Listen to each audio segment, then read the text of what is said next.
Jadi mungkin kalau bicara tentang satuan manajemen risiko dan kepatuhan, itu adalah bentuk mitigasi Mas Rian dan Balaras atas adanya potensi risiko terganggunya kesinambungan bisnis, gitu, atau biasa disebut business sustainability.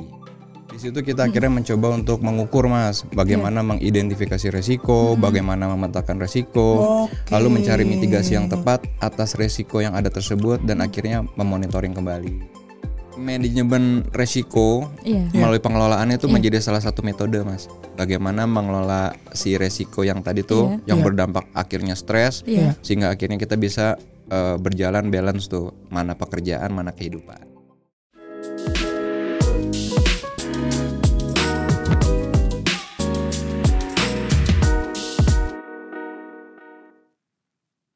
Assalamualaikum warahmatullahi wabarakatuh. Welcome back to Dapen Bun Podcast episode ke-11. Luar biasa Ras. Itu kado.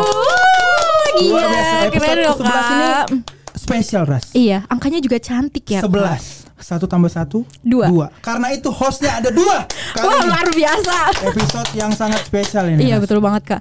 Angka 11, satunya ada 2. Betul. Kayak kita 1 tambah 1 2. Betul lagi. Terima kasih jokesnya. Itu kok kita diulang-ulang gitu ya ngobrolnya ya. Kayak cukup deh kita bahas 1 dan 2 itu. Betul Ras. Iya Kak. Di podcast kali ini kita akan membahas soal resiko. Wih.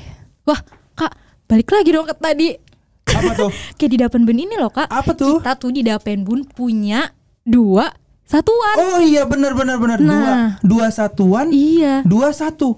1 tambah 1 2. Kakak, please stop. Bisa nggak kita hitung-hitungan itu? Oke deh. Kita sekarang fokusnya. Iya betul. Kita tuh salah satunya yang akan kita bahas di kali ini untuk narasumber kita kali ini itu tuh adalah salah satu satuan yang ada di Dapen Bun. Yaitu Yaitu siapa Ras? Jeng. Bapak Hari Prabowo sebagai Kepala Satuan Manajemen Risiko dan Kepatuhan. Halo Mas Rian. Ya, halo Mbak Laras. Selamat datang Bapak. Ya. Saya ada yang mau ditanyakan. Ya, Kayak silakan. ada yang beda nih. Beda dari ya? looknya Pak Bowo nih kayak ada sesuatu yang beda nih Pak Bowo. Apa yang beda Mas? Kayaknya dari kumisnya nih kayaknya nih, Yes, Pak Bowo. betul. Luar biasa. Saya spesial Mas, saya ngetrim kumis saya ini buat acara ini loh. Oke, luar biasa. Sangat proper Pak Bowo ya. Persiapannya matang banget nih. Terima kasih. Terima kasih tuh Allah telah menumbuhkan kumis saya. Gila. Ada sama ada melengkingnya gitu ya Kak. Melengking ya Ras ya. Betul. Melengking Kakak itu adalah penarik Kak. Oke. Penarik. Oke, benar banget Pak Bowo. Pak Bowo di Dapen Bun sebagai Kepala Satuan Manajemen Risiko dan Kepatuhan. Betul Mas Rian, alhamdulillah. Tapi sebelum kita masuk nih soal Satuan Manajemen Risiko dan Kepatuhan, saya tuh pengen tahu Pak Bowo. Pak Bowo tuh di Dapen Bun tuh sejak kapan? Dan bagaimana cerita awalnya Pak Bowo bisa masuk ke dana pensiun perkebunan ini Pak Bowo? Iya. Oke, terima kasih Mas Rian dan Mbak Laras. Sama-sama Bapak. Oke, kita cukupkan podcast. Belum. Saya baru mau mulai loh Mas. Baru asik Pak. Jadi kalau mungkin awalnya saya bergabung di dana pensiun perkebunan Mas Rian dan Mbak Laras itu tahun 2012. Oke, gitu. 2012 sekarang 2024. 12 tahun yang lalu. Ya, alhamdulillah Mas, hampir 12 tahun. Lama ya Pak Bowo. Alhamdulillah Mas gitu. Terus di 2012 mungkin itu adalah kesempatan saya untuk yang ketiga kalinya setelah saya mencoba masuk ke dana pensiun perkebunan. Oh iya Pak Bowo. Betul. Ketiga kali. Mungkin yang pertama saya belum jodoh, yang kedua juga saya mungkin belum jodoh, dan yang di ketiga ini saya baru akhirnya jodoh. Oh memang jodoh itu harus diperjuangkan Pak Bowo. Betul. Dan jodoh itu pasti bertemu. Wih, benar-benar luar biasa jodoh loh. Pasti Cakep, emang susah ya vokalis. Suaranya bagus loh. Iya, terima kasih ya Bowo. Di 2012 Mas Rian dan Mbak Laras, saya lanjutkan ya. Saya waktu itu bergabung di bidang keuangan. Setelah itu saya juga punya kesempatan akhirnya bergabung di bidang investasi. Waktu itu masih di pasar modal dan pasar uang. Alhamdulillahnya di situ saya tuh belajar banyak tentang bagaimana mengenal pengelolaan investasi di dana pensiun perkebunan. Yang notabene itu sangat penting loh gitu. Menjadi salah satu core yang amat sangat penting untuk kita jaga karena itu berpengaruh sama manfaat pensiun yang akan kita sampaikan kembali kepada pensiunan. Gitu. Setelah dari situ saya berkesempatan juga untuk bergabung dan membantu di satuan pengawasan internal. Yang tadi satuan lagi Kak. 2 satuan. Betul. Berarti ada satuan pengawasan internal dan satuan manajemen risiko dan kepatuhan. Nah, kita mau sampai kapan Mas ngomong satu-satu ini Mas? Maaf ya Pak. Oke, silakan lanjut Pak. Waktu itu kalau saya boleh cerita sedikit, manajemen risiko masih jadi satu dengan satuan pengawasan internal. Jadi saya mengenal juga tentang bagaimana pentingnya manajemen risiko tuh sedikit banyaknya saat ada di sana. Oke. Lalu berikutnya satuan manajemen risiko dan kepatuhan dibentuk dan akhirnya saya diberikan kepercayaan lagi untuk menjadi kepala urusan di satuan manajemen risiko. Saat itu belum ada kepatuhannya. Belum ada kepatuhan. Betul. Lalu dari situ saya ke bidang investasi langsung dan pengelolaan aset. Lalu setelah itu saya ada di bidang keuangan hampir 3 tahun dan akhirnya berada lagi di satuan manajemen risiko dan kepatuhan Mas Rian dan Balara. Luar biasa. Keren banget loh Kak. Alhamdulillah. Berarti memang Pak Bowo tuh dari tahun 2012. Mas, alhamdulillah. 12 tahun yang lalu dan sudah melewati dan sudah pernah di berbagai bidang ya Pak Bowo ya. Alhamdulillah Mas Rian. Keuangan, investasi, satuan pengawasan internal. Dan sekarang di tahun 2024 ini sebagai kepala satuan manajemen risiko dan kepatuhan. Luar biasa. Alhamdulillah. Kak, tapi nih Kak, apa tuh? Yang pernah Lars tuh pernah dengar loh cerita nih. Jadi Pak Bowo ini ternyata bukan lulusan dari yang Pak Bowo sekarang tuh ditempatin gitu loh Kak. Misalkan kayak Pak Bowo tuh nggak punya background di tempat yang udah di Pak Bowo tempatin kayak pernah di keuangan, investasi ataupun satuan pengawas internal maupun si manajemen risiko itu sendiri. Iya keren banget. Betul gitu Bapak. Di Tata Boga Pak Bowo ya? Bukan Mas. Pernah dulu di Tata Boga tapi saya nggak mendalami alhamdulillah. Saya kira dari Tata Boga ke bidang keuangan agak jauh ya Kak. Luar biasa Pak Bowo. Itu adalah salah satu cita-cita saya sebenarnya. Cuman memang akhirnya belum jodoh lagi gitu. Ya Mbak Laras, benar saya tuh sarjana komputer. Wah kan Kak, luar biasa. Keren banget Kak. Keren Pak Bowo. Sangat plot twist kan. Plot twist tapi banget. alhamdulillah di situ akhirnya saya belajar bahwa di mana ada usaha pasti ada jalan. Betul banget Pak Bowo. Berarti memang banyak bisanya Pak Bowo nih. Bener ya Kak. Sama kayak ular Ras. Banyak bisanya kan? Bener. Oh iya masuk benar. Banyak bisanya ya. Bener Pak Bowo. Apa jangan-jangan namanya sebenarnya bukan Hari Prabowo doang loh Kak? Hari Kobra Prabowo. Gokil. Luar biasa. Karena banyak bisanya ya. Iya keren banget ya Kak. Keren. Luar biasa banget. Nah, Pak Bowo. Sekarang Pak Bowo di Satuan Manajemen Risiko dan Kepatuhan. Ya, Mas. Sebenarnya saya tuh sangat penasaran Pak Bowo. Bagaimana sih yang melatar belakangi dibentuknya Satuan Manajemen Risiko dan Kepatuhan khususnya di Dapenbun sendiri Pak Bowo? Iya. Oh gitu. Jadi mungkin kalau bicara tentang satuan manajemen risiko dan kepatuhan, itu adalah bentuk mitigasi Mas Rian dan Balaras atas adanya potensi resiko terganggunya kesinambungan bisnis, gitu atau biasa disebut bisnis sustainability kayak gitu. Nah kalau bicara, ngerti nggak Ras? Enggak. Bisnis sustainability, jangan minta saya buat ngulang lagi ya Mbak, itu agak susah buat lidah saya. Sama Pak Bowo.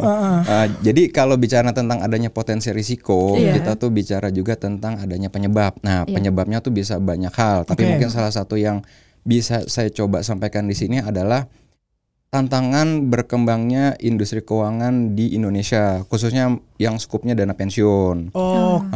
Nah, itu faktornya bisa banyak Mas Rian dan Balaras. Itu bisa antara etika regulasi, adaptasi infrastruktur, bahkan perubahan model bisnis. Yang mana kalau resiko tersebut muncul itu bisa berdampak terhadap hilangnya nilai perusahaan dan tidak tercapainya visi, misi, dan tujuan perusahaan. Betul, gitu. Berarti memang Satuan Manajemen Risiko sendiri itu dibentuk untuk melakukan mitigasi risiko ya Pak Bowo? Betul. Kalau saya boleh tambahkan lagi Mas Rian dan Balaras, jadi mungkin karena hal tersebut makanya dipandang perlu dibentuk suatu satuan yang bertugas untuk memastikan pelaksanaan manajemen risiko corporate terintegrasi. Itu dapat diimplementasikan dan dilaksanakan sesuai dengan ketetapan dan keberlanjutannya nanti. Oke. Itu berarti memang secara makro tuh fungsinya seperti itu ya Pak Bowo ya. Segitu luar biasanya Mas ya. Betul. Luar biasa banget. Maka dari itu saya pengen nanya lagi. Kalau di Dapenbun sendiri fungsinya tuh bagaimana Pak Bowo? Kalau fungsi dari Satuan Manajemen Risiko dan Kepatuhan itu adalah memastikan bahwa stabilitas bisnis proses dana pensiun perkebunan itu tetap berjalan di tengah ketidakpastian. Waduh, berjalan di tengah ketidakpastian. Betul. Apa nih Kak? Laras tuh kayak punya pikiran karya tuh bakal bahas ini tuh. Ras, ini kita serius. Ras. Oke, maaf ya. Mungkin itu pikiran Laras doang kali ya. Berjalan. Pikiran nggak salah kok, Mbak. Betul. Berjalan di tengah ketidakpastian ya, Babu. Betul. Oke. Pak, karena kita tadi udah bahas kayak fungsi dan tugas dari SMRK sendiri, jadi tuh di Satuan Manajemen Risiko ini itu produk-produk atau kerjaan yang mungkin dilakuin sama si SMRK sendiri ini tuh apa ya Pak? Oh gitu. Kalau bicara tentang kerjaan dan produknya banyak Mbak Laras dan Mas Rian, tapi mungkin yang bisa saya sampaikan itu ada sekitar 4 ya gitu ya. 4 ya Pak Bo? 4 aja kali ya. 4 aja kayaknya udah kayaknya udah banyak deh. Yang pertama Pak Bo? Yang pertama adalah adanya pendapat manajemen risiko. Pendapat manajemen risiko. Oke. Iya, pendapat manajemen risiko itu merupakan proses identifikasi risiko melalui berbagai pendekatan untuk memitigasi resiko agar tujuan dari perusahaan bisa tercapai. Pendapat manajemen risiko dan dokumen-dokumen pendukungnya itu biasanya disampaikan oleh bidang terkait yang memang membutuhkan pandangan dari segi kami di Satuan Manajemen Risiko dan Kepatuhan untuk melihat resiko apa kira-kira yang nantinya akan mendampingi seberjalannya tujuan tersebut. Gitu. Berarti memang di setiap bidang itu nanti akan menyampaikan gitu Pak Boy untuk dimintakan view terkait resiko-resiko di proses bisnis di bidang mereka masing-masing. Ya, seperti itu begitu kurang lebihnya Mas Rian. Menarik banget ya, iya ya. Itu baru yang pertama tuh. Iya, pertama aja tuh kayak udah berat banget gitu loh. Waduh, udah kayak sulit gitu ya. Sulit kerjaannya tuh kayak Enggak, saya excited kok, saya menikmati pekerjaan ini. Benar sih Pak, karena kayaknya tuh apapun yang kita senengin, kalau seberat apapun tuh pasti akan berjalan dengan lancar. Exactly. Betul. Luar biasa. Luar biasa. Anda excited sendiri sepertinya. Oh iya, maaf ya Kak, kayak kasihan ya. Ini apa nih? Ini apa ini? Ini apa ini? Ini adalah yang kita tunggu-tunggu nih Pak. Sebenarnya saya tadi udah nyari Pak Bo. Ini mana sih nih? Mana sih gitu. Iya. Ini Pak Bo. Spesial. Ini apa Mas? Ini adalah produk dari The Agrofine Coffee. Kopi Pak. Saya tuh pencinta kopi banget loh Mas. Bener banget. Di tengah-tengah pekerjaan saya yang banyak banget harus ngebaca literasi, peraturan, menyesuaikan dan mengkomparasi peraturan yang ini dan aturan itu. Saya tuh kadang suka banget minum kopi di tengah-tengah kesibukan saya tuh. Pas banget. Ini cocok Pak Bo. Ini memang adalah kafe yang sangat digandrungi Gen Z sekarang Pak Bu. Iya benar Bapak. Selain nongkrongnya di Kemang, di Senopati, nongkrongnya di The Agrofine Coffee ini Pak Bu. Iya Bapak. Luar biasa karena memang kopinya luar biasa. Betul. Vibes-nya juga ya Ras? Vibes-nya juga karena udah kok. Bapak mungkin bisa sambil diminum kali ya Pak, biar sambil dicobain. Saya cobain boleh ya? Betul. Nah Bapak nanti Mas tuh yang tadi mana ya? Boleh gak? Makasih ya Mas. Pak, nanti kita tuh kayaknya Bapak harus berkunjung deh atau main-main lah bisa ke tempat di Agro ini karena Pak di zaman-zaman Gen Z ini Pak ini tuh banyak banget yang suka kayak upload konten atau story untuk bikin di Instagramnya tuh buat foto-foto gitu karena tempatnya vibesnya tuh bener-bener cozy banget Pak. Luar biasa. Bagus luar biasa. Abis ini saya ke situ, saya ajak Mas Rian dan Mbak Laras. Kita akan menemani Bapak. Oke, kita ngobrol banyak tentang perkembangan dunia ini gimana? Berat banget ya kalau ya. Pak Bo, kita cobain dulu Pak Bo. Cheers ya. Sumpah. Ini kopinya bold banget. Saya baru sadar ada sedotan. Tidak ada sedotan Pak Bo. Tapi kenapa saya langsung gitu? Karena kenikmatan kopi itu ditenggak. Saya cuma laga-lagaan dong, karena ada kamera kayak gitu. Zaman sekarang aja deh. Ini kopinya tuh, saya tuh bingung ya, gimana ya? Ini tuh nikmatnya tuh nggak bisa saya utarakan pakai kata-kata gitu. Sama kayak perasaan Mbak Bo ya. Betul, Mas Rian masuk. Betul. Ada after taste-nya yang rasanya tuh saya susah untuk mengutarakan saya boleh coba lagi nggak? Boleh coba. Coba. Kali ini saya coba pakai sedotan Pak Bo, karena sudah disiapkan sebenarnya Pak. Luar biasa. Aku nggak pakai, nggak apa-apa ya. Ini Pak Bo salah satu yang best seller. Apa itu Mas? Nutella frappe. Rasanya kayak Mas? Rasanya kayak Nutella, benar. Betul ya. Betul dong kalau itu. Nggak mungkin matcha kan? Nggak mungkin apa? Kan nggak ada yang beli dong. Betul. Rasanya tuh memang ngangenin gitu Pak Bo. Rasanya tuh setiap hari tuh mau beli terus gitu Pak Bo. Ini saya dipesankan apa tadi? Itu Coffee Go. Iya benar. Abis ngopi langsung go. Manis masuk. Betul gitu kan? Betul. Jadi kopi ini bisa dibawa kemana-mana kan? Kita maksudnya. Bisa aman. Luar biasa. Filosofinya kena mas sama saya mas. Betul. Filosofi kopi tuh ada di Agrofine Coffee Pak Bu. Yang kelas ya Pak Bu. Saya boleh lagi gak sih? Kayaknya enak boleh, banget. Pak. Bapak nanti kalau kurang terus pengen nambah bilang aja ya Pak. Boleh. Tapi ntar yang kedua kali bisa beli sendiri. Oh gitu. Oke. Kan, saya dengan rasa kayak gini, dengan harga berapapun saya beli. Oke, sip, mantap. Memang luar biasa. Awas ya Kak. Pak Bo, kita lanjut Pak Bo. Oke, kita lanjut. Tadi baru soal pendapat manajemen risiko. Betul. Yang kedua apa Pak Bo? Mungkin kita langsung ke 17 buku pedoman Mas. 17 buku pedoman. Betul Mbak Laras. Banyak banget itu ya Kak. Iya, jadi kalau bisa saya jabarkan mungkin sedikit aja ya, saya menghelat ya. Buku pedoman itu merupakan dokumen perangkat interaksi yang akhirnya menjadi panduan kita untuk mencapai tujuan visi dan misi dari dana pensiun perkebunan. Seperti itu.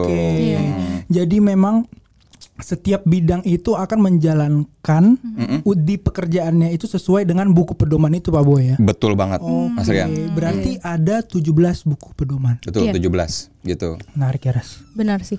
Tapi Pak itu tuh 17 buku pedoman yang dibuat oleh SMRK itu apakah benar-benar dibuat pure dari SMRK sendiri apa gimana Pak? Kayaknya banyak banget soalnya. Enggak sih Mbak. Jadi kami menyampaikan dulu kebutuhan tersebut kepada bidang-bidang terkait. Nanti bidang-bidang tersebut akan menyampaikan kembali kepada kami kebutuhan-kebutuhan apa yang perlunya diatur dan pembaharuan-pembaharuan seperti apa dari peraturan yang ada sekarang untuk dapat kita adopsi ke dalam buku tersebut. Gitu. Nanti dari sisi kami baru memfinalisasikan hal tersebut dan disetujui oleh manajemen. Seperti itu. Karena kalau nggak ada bidang-bidang lain, kami juga nggak bisa berdiri setegap ini gitu.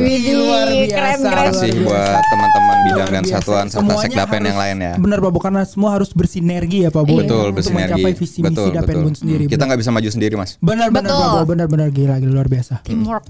Luar biasa. Betul. Pak Bu, lanjut.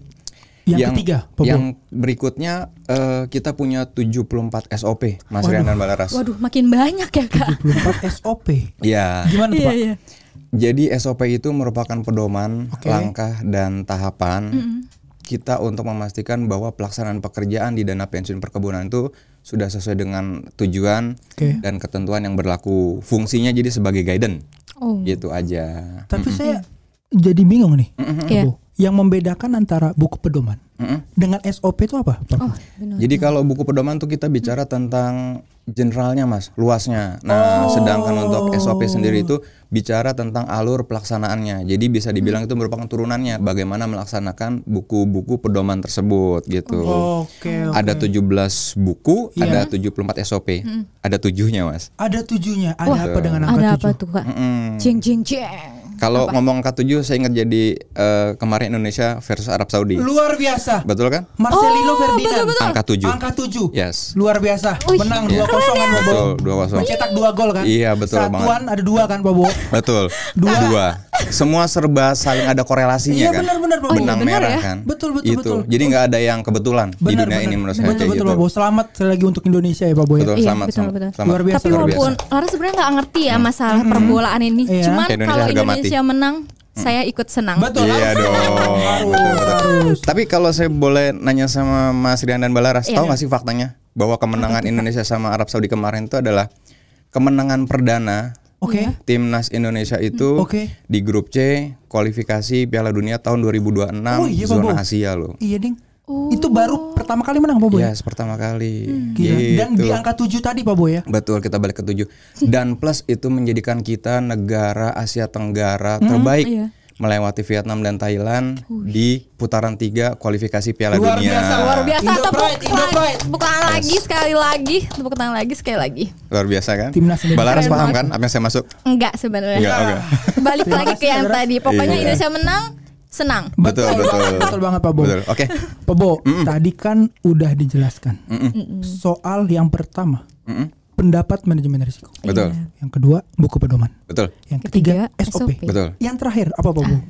Yang terakhir itu kita punya Derma. Derma itu singkatan Mas. Kepanjangannya itu adalah Dapenbun Enterprise Risk Management. Wih, apa artinya? Ayo. Oh gitu. Apa tuh? Namanya juga keren kan? Namanya sih keren deh. Manajemen. Yes, betul. Dan fungsinya pun keren, Balaras. Jadi Derma itu adalah aplikasi yang mengelola manajemen risiko corporate terintegrasi melalui mitigasi risiko yang tepat hingga akhirnya tujuan, visi dan misi perusahaan tuh dapat tercapai dengan pas gitu. Luar biasa Pak Bu. Di situ kita akhirnya mencoba untuk mengukur Mas, bagaimana mengidentifikasi resiko, bagaimana memetakan resiko, lalu mencari mitigasi yang tepat atas resiko yang ada tersebut dan akhirnya memonitoring kembali gitu. Luar biasa memang. Oh, jadi si Derma ini tuh sebuah aplikasi media penyampaian. Betul, di tengah perkembangan teknologi yang udah semakin berkembang ini gitu kan ya. Jadi dipandang perlu Dapenbun untuk mengadopsi hal-hal yang memang berhubungan dengan teknologi dan akhirnya bisa digunakan untuk seluruh insan Dapenbun. Gitu. Mas saya aus, saya boleh minum lagi nggak sih Mas? Iya sih. Aman. Ayo, itu jadi pengen minum juga nih. Rasanya tuh ngangenin Pak Bo. Obrolan kita tuh hari ini emang harus dicairkan dan luar biasa. Nutella Frappe. Coffee Jakarta Selatan. Abis ini saya mau nongkrong di sini Mas. Nanti temenin saya Mas ya dan bayar. Siap Pak Bo. Siap 86. Oke Pak Bo. Resiko. Betul. Tadi kita udah bicara banyak soal fungsi satuan manajemen risiko kepatuhan, baik secara makro maupun secara mikro di Dapenbun sendiri. Betul Mas Rian. Iya. Nah, sebenarnya bisa nggak Pak Bo sampaikan bagaimana sih resiko itu misalnya yang terjadi di Dapenbun sendiri, Pak? Mungkin kita langsung masuk ke contohnya kali Mas ya. Boleh. Gitu. Jadi kalau contoh mungkin kita biasa sebutnya adalah resiven. Atau kejadian resiko. Contohnya kayak gini Mas, resiko itu muncul biasanya atas tujuan yang ingin kita coba capai dan laksanakan. Nah, kalau resiko itu muncul biasanya dia nggak sendiri, dia biasanya bawa keluarganya. Namanya sebab. Kayak saya berarti Pak Bo ya. Sendiri ya Pak Bo. Sendiri. Tenang. Udah berapa lama Mas? Oke, kita next ya Pak Bo. Itu kayak bicara hati ya Mas. Itu akan kita bicarakan di The Agro ya. Mungkin bisa ya. Betul Mas. Tempatnya cozy kan kayak gitu ya. Siap. Jadi balik tadi, resiko muncul itu nggak sendirian, dia pasti bawa teman atau bawa keluarga, namanya sebab. Gitu. Kalau udah bawa sebab, ada resiko, nanti dia panggil keluarga yang lain, namanya dampak. Kayak gitu. Jadi itu selalu berhubungan. Formulanya selalu seperti itu Mas. Nah, mungkin yang saya bisa coba ambil satu contoh adalah di dunia pekerjaan kayak gini. Penilaian valuasi aset investasi yang tidak tepat dari konsultan. Waduh. Itu receivernya. Kayak gitu. Itu mungkin yang bisa saya pikirin sekarang ya Mas ya. Saya tadi agak apa tuh ya gitu. Iya, aku tuh bertanya sendiri gitu. Itu apa itu gitu. Gitu. Agak berat gitu ya Pak bahasanya. Agak sulit gitu loh Pak Bo. Mungkin memang saya salah gitu. Enggak Pak Bo, memang enggak. Kayaknya saya sih yang salah. Betul, bagus ya nyadar ya. Soalnya Kakak ngerti ya. Iya, saya sih paham. Paham ya? Oh, maaf ya kayaknya. Silakan Pak Bo. Iya, jadi kalau bicara tentang risiko tadi itu ada banyak penyebabnya. Salah satu penyebabnya itu mungkin karena konsultan yang kita tunjuk saat itu belum memiliki kompetensi dan pengalaman yang cukup untuk menilai aset investasi yang kita maksud tersebut. Gitu.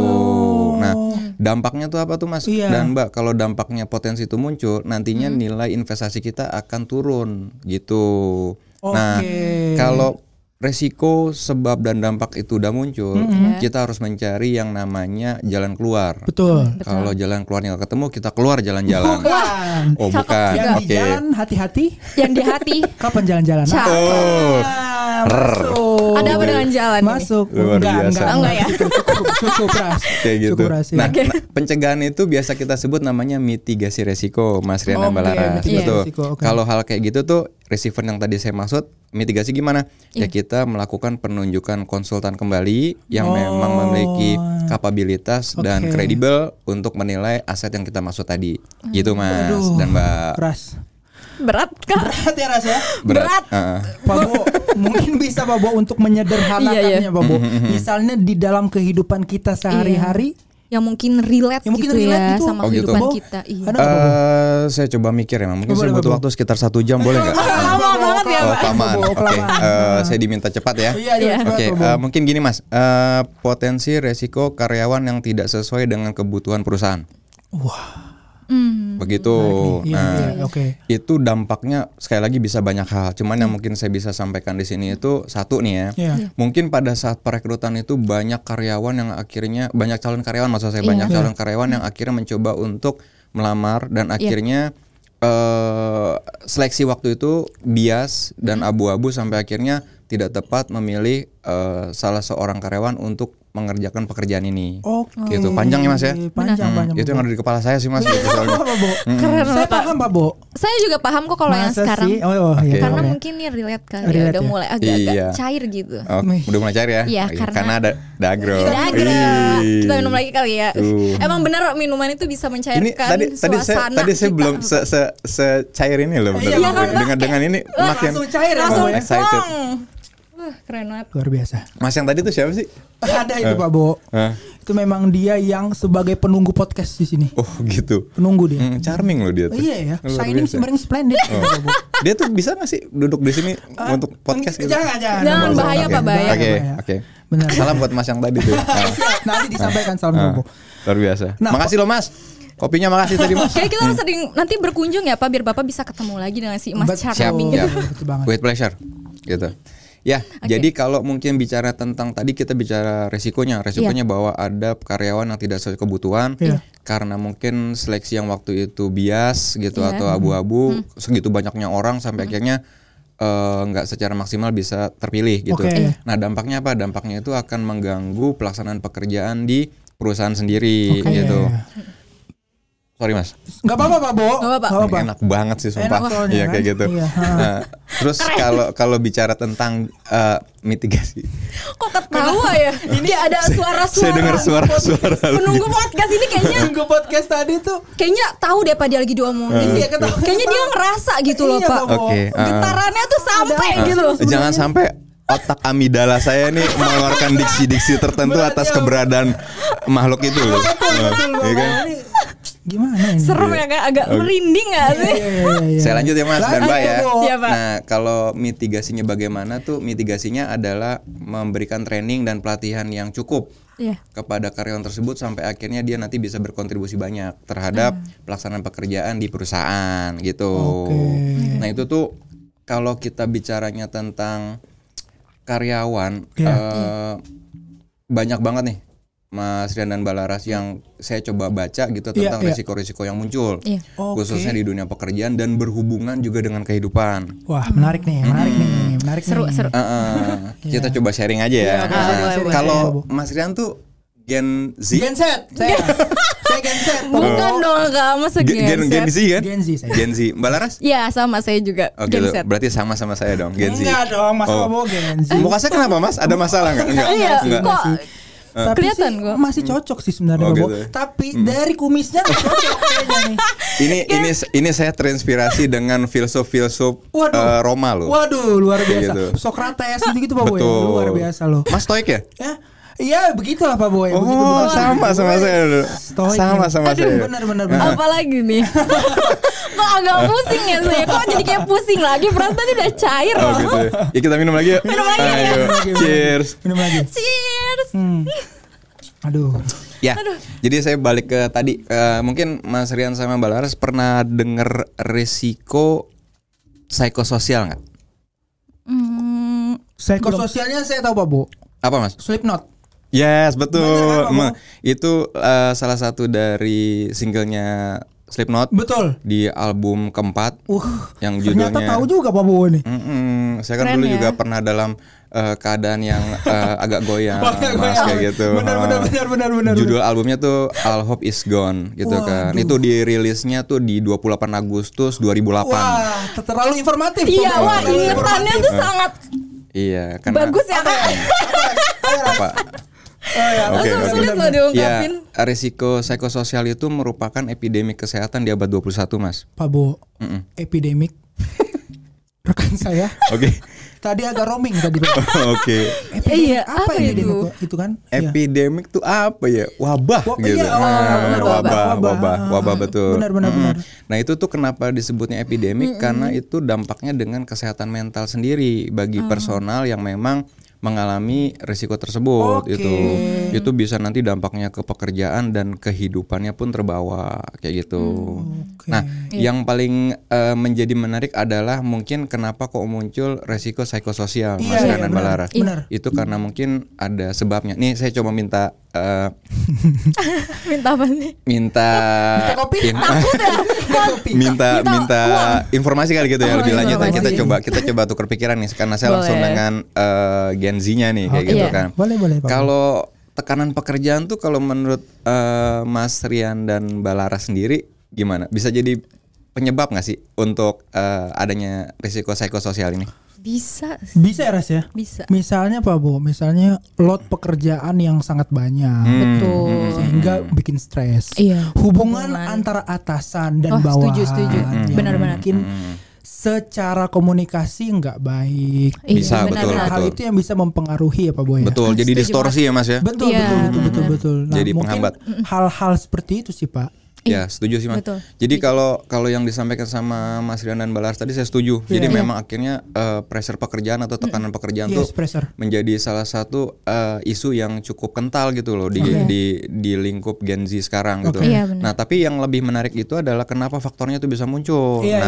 Faktornya tuh bisa muncul karena mungkin adanya konflik dengan rekan kerja, gitu kan. Karena ketidakmampuan yang sesuai dengan pekerjaannya, maksudnya dari sisi kompetensi yang tidak sesuai dengan pekerjaan namun tetap dipaksakan tanpa adanya training dan pelatihan yang mencukupi gitu kan. Dan yang ketiga tuh mungkin ini relate banget ya di mana-mana juga tentang lingkungan yang toksik. Itu gitu sih. Lingkungan yang toksik itu sekarang rame dibahas Pak Bo, khususnya di Gen Z nih Pak Bo. Gitu. Jadi trending topik. Betul, jadi trending topik. Berarti penting banget ya Mas. Penting banget Pak. Jadi melalui podcast ini kita jadi tahu nih bagaimana sih untuk meminimalisir resiko, memitigasi resiko nanti adanya lingkungan yang toksik dan segala macam. Betul. Sedikit banyak mungkin nanti kita bisa ngobrol ya Mas. Benar. Nah, kalau risiko psikososial itu tuh ada cirinya Mas, biasanya orang-orang yang mengalami hal itu. Itu yang pertama adalah overthinking. Makanan sehari-hari saya deh kayaknya itu. Kayaknya saya juga overthinking sih. Mbak Laras dan Mas Rian pernah mengalami hal itu gitu kan. Terus yang kedua adalah menjadi pemarah dan agresif. Wah, kalian banget kalau yang ini Pak. Saya cuma agresifnya doang. Enggak pemarah ya? Iya. Itu ciri-cirinya kayak gitu Mas. Dan yang ketiga itu biasanya depresi yang berkelanjutan. Kayak gitu. Karena memandang dirinya tuh nggak percaya diri, lalu bisa putus asa, sedih dan ya pokoknya gitu deh Mas deh teman-temannya tuh semua. Nah dampaknya sendiri tuh bisa ke kejiwaan sama psikologis.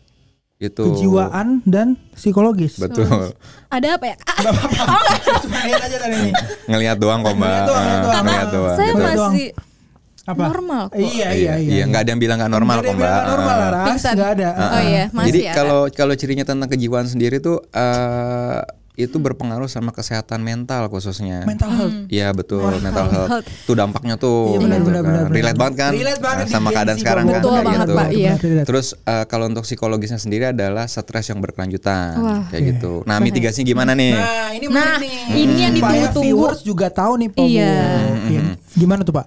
Mitigasinya itu kita mengenal dulu tentang situasi dari tempat kerja kita. Kita memahami, kita beradaptasi, kita menentukan karakter yang pas untuk berlaku dan menentukan tujuan kita berada di kantor ini. Itu dulu yang pertama. Lalu yang kedua adalah menyimbangkan. Menyimbangkan kegiatan bekerja dengan kegiatan sehari-hari sampai akhirnya kita tuh bisa work life balance ya. Wah, yang artinya apa Ras? Ini Laras tahu sih Kak. Apa tuh? Pokoknya antara kehidupan dan pekerjaan pekerjaan itu harus seimbang. Terima kasih itu definisinya. Bahasa Indonesia dari work life balance. Iya benar-benar. Tapi nggak salah kan? Nggak salah kan? Makasih bantuannya loh, Mbak Laras. Betul. Dan yang ketiga itu adalah kita ambil kontrol terhadap diri sendiri. Wah. Ya, saya stoik Mas. Wah, stoik Pak Bo. Yes. Oh, Mas Rian stoik? Sama, saya juga stoikisme Pak Bo. Yummy. Aku tepuk tangan aja ya. Tepuk tangan. Nggak tahu soalnya, saya nggak ngerti. Nah, makanya jadi mau cari tahu nih. Iya, mungkin bisa dijelasin ya Pak Bo. Kan kalau mungkin bilangnya tentang overthinking, kayaknya semua orang juga pernah mengalami hal itu ya, termasuk saya kayak gitu kan ya. Iya benar Pak. Saya adalah orang yang overthinking. Gitu. Sampai akhirnya saya belajar tentang stoikisme. Stoikisme nih gini, saya minta tolong Mas Rian kan stoik ya. Nanti tolong dikoreksi kalau saya salah ya. Stoikisme itu merupakan aliran filsafat yang mengajarkan kita apabila mau belajar nih gitu kan ya. Yang memfokuskan pada hal-hal yang dapat kita kontrol aja. Oke, jadi hanya fokus ke hal-hal yang bisa dikontrol aja. Betul, hal-hal yang nggak bisa kita kontrol, lupakan, abaikan, dan tinggalkan. Waduh, gitu. luar biasa. Gitu. Jadi menekankan tentang faktor-faktor yang dapat kita rubah. Gitu. Kita nggak punya kendali atas semua hal, kita punya kendali atas sesuatu hal dan itu yang kita fokuskan. Gitu. Betul banget. Dan itu obat buat overthinking saya. Luar biasa nih. Keren. Gitu sih. Mungkin kayak gini kali ya. Kita tuh cuman punya 2 tangan yang bisa yang nggak bisa menutupi ribuan mulut atau bahkan omongan-omongan biasa loh Laras nih di luar sana. Tapi kita bisa punya 2 tangan yang bisa menutupi 2 kuping kita. Tapi nutupnya silang ya. Kelibet dong Mbak, kelibet. Terus kakinya jangan lupa diangkat 1. Itu lagi dihukum. Maaf, salah ya. Lucu loh Mbak ini loh. Makasih, aduh aku seneng deh. Luar biasa. Mbaknya udah punya cowok belum? Belum. Aduh, ya ampun. Kepada viewers mungkin bisa. Luar biasa. Jadi media cari jodoh. Siapa tahu, nggak ada yang tahu kan Pak. Namanya jodoh itu bisa ketemu di mana aja. Jodoh nggak bakal pasti bertemu kan? Betul. Jodoh pasti bertemu. Vokalis Pak, maklum ya Pak. Betul. Kayaknya tuh saya pernah lihat Mas Rian di salah satu TV swasta. Bukan Pak. Nggak pernah Pak Bo. Nggak pernah. Mirip. Nggak pernah. Mirip mungkin. Oke. Nasibnya nggak tapi. Nasibnya nggak. Belum. Lebih baik maksudnya. Alhamdulillah. Iya. Jadi gitu Mas. Tentang bagaimana memitigasi hal-hal yang mungkin bisa berpengaruh dan besar banget dampaknya terhadap pekerjaan kehidupan kita. Ini. Jadi kalau bicara tentang psikososial disandingkan dengan kehidupan itu nantinya tuh akan berdampak juga sama yang namanya stres. Betul. Gitu. Stres itu kan sebenarnya tuh adalah bentuk proses alami yang dikeluarkan oleh tubuh gitu kan untuk melindungi dan menjaga diri kita saat kita merasa mengalami bahaya.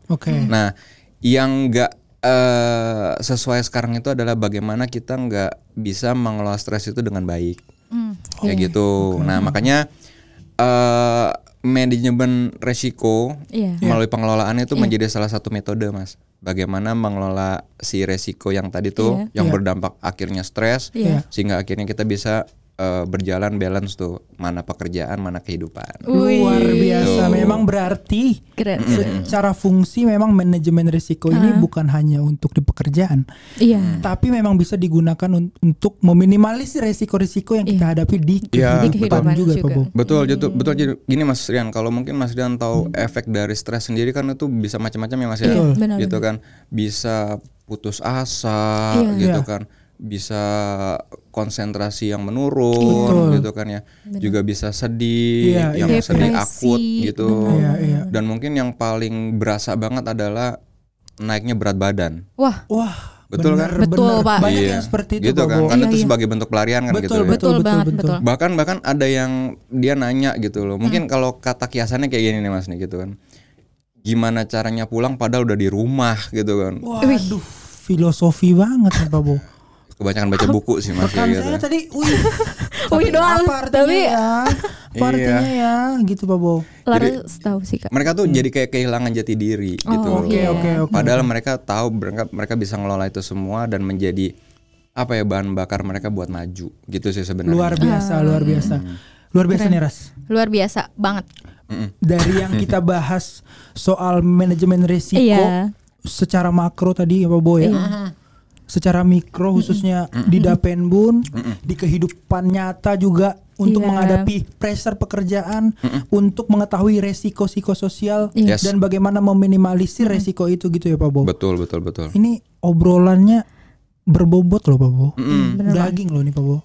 Alhamdulillah ya Mas ya. Mudah-mudahan benar-benar daging ya. Betul gitu semoga. Iya, karena gini loh Mas, semenjak saya belajar tentang ilmu manajemen risiko, manajemen risiko itu merupakan bentuk pengelolaan risiko yang luar biasa, dampaknya tuh sangat positif buat saya. Karena pada intinya adalah bagaimana kita itu menurunkan kadar risiko yang akhirnya tuh notabene negatif dan meningkatkan peluang yang notabene jadi positif gitu. Kalau mungkin kita nggak coba untuk berani ngambil risiko gitu, ya kita nggak akan maju gitu. Dan kita nggak akan berkembang kayak gitu. Jadi risiko tuh sekali lagi Mas Rian dan Balaras, risiko tuh sejauh kita punya tujuan dalam hidup kita dan sejauh kita masih punya waktu hidup gitu, pasti ada besar dan kecilnya gitu loh. Tinggal bagaimana kita mengelola agar kalau misalkan risiko terjadi, dampaknya tuh bisa kita terima gitu. Jadi kalau mungkin ada bahasa di investasi gini, high risk high return. High risk high return. Artinya Ras? Cakep. Bukan pantun. Bukan itu bukan pantun. Ya? High risk high return. Bukan. Oke. Salah maaf. Jadi hilang loh tadi lo semua ngomong apa lo. High risk high return. Betul. Itu di investasi. Tapi kalau mungkin di kehidupan kita, no risk no story. Widih. Gitu. Ya jadi. No story, benar. Betul. Jadi kalau kita nggak berani ambil risiko, ya kita nggak punya cerita bagus buat kita ceritain nanti. Setuju banget, setuju benar-benar. Itu sih. Kelas manis. No risk, no story. Kalau kita tidak ambil risiko, nggak akan ada cerita-cerita nanti yang kita bisa ambil untuk membuat kita semakin lebih baik lagi gitu Pak. Betul. Dunia ini indah loh, Mas Rian dan Balaras. Jadi buat apa kalau kita cuma ada di zona nyaman dan gitu-gitu aja. Jadi kita harus jalan keluar. Yes. Jalan-jalan keluar maksudnya. Tadi udah jokesnya itu ya. Jangan ulang-ulang terus ya kan. Pak Bo. Ya. Gak terasa nih Pak Bo. Kita nih udah berapa menit nih kita ya? Kayaknya udah nih Kak ngobrolnya. Hah? Belum, enggak. Aku belum ya? Cuma mau bilang doang udah berapa menit gitu loh. Kita ini enggak ada skrip loh ini Pak Bo. Kita enggak ada kertas loh di sini Pak Bo. Iya benar banget. Iya lo enggak ada kertas tadi. Hanya benar. Ini jadi sorotan loh, benar luar biasa. Benar dengan nggak adanya kertas lah. Benar ya Pak Bo. Jadi kita hanya memang nongkrong, ngobrol, deep talk.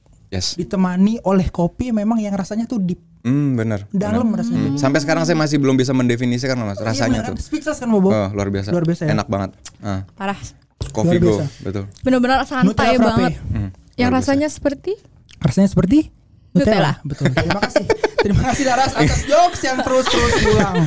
Nggak menjelaskan apapun. Ya. Pak Bo, mungkin sebelum selesai nih Pak Bo, apakah ada mungkin statement yang akan menjadi sebagai closing statement kita di podcast kali ini dari Pak Bo sendiri Pak? Silakan Pak Bo.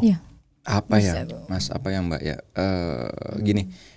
Mungkin saya coba ambil salah satu kutipan kata ya. Apa biasa disebut sekarang Mas? Quotes gitu ya. Quotes dari CEO of Facebook, Mark Zuckerberg. Gitu ya. Dia pernah bicara kayak gini. Risiko yang paling besar itu adalah tidak mengambil risiko. Kelas. Berarti jangan lupa mengambil risiko Anda. Betul. Kenapa? Nah, saya tanya akhirnya kenapa sih? Ya karena di dunia yang dituntut dengan perubahan yang sebegitu cepatnya, sebegitu tingginya, strategi yang paling gagal adalah saat tidak mengambil risiko. Jadi buat apa takut untuk mengambil risiko selagi masih ada satuan manajemen risiko? Luar biasa. Benar-benar Pak Bo ini definisi seorang Mr. Cobra. Betul. Karena banyak bisanya. Bisa memanipulasi. Cobra Prabowo. Gokil, luar biasa. Kita kasih tepuk tangan sekali. Wah, keren banget ya Kak. Terima kasih banyak atas waktunya. Makasih banyak Bapak. Makasih, wah, ini Mbak. benar-benar sangat berkesan banget. Betul, ya Kak. semoga dengan adanya podcast ini bisa menjadi manfaat bagi viewers yang nonton. Amin. Bahwa agar kiranya kita mendapatkan wawasan yang baru, mendapatkan pengetahuan yang baru, supaya menaikkan kualitas hidup kita masing-masing. Benar ya, Boy? Terima kasih juga kepada viewers yang sudah nonton nih sampai habis. Iya, betul. Kiranya selalu like, comment and subscribe dan share ke teman-teman kalian share semua. Yang banyak karena ini sangat penting banget infonya. Betul. Buat kalian. Jangan lupa ambil resiko. Yeah. Terima kasih. Jangan lupa berkunjung ke betul. Udah. Oke. Terima kasih.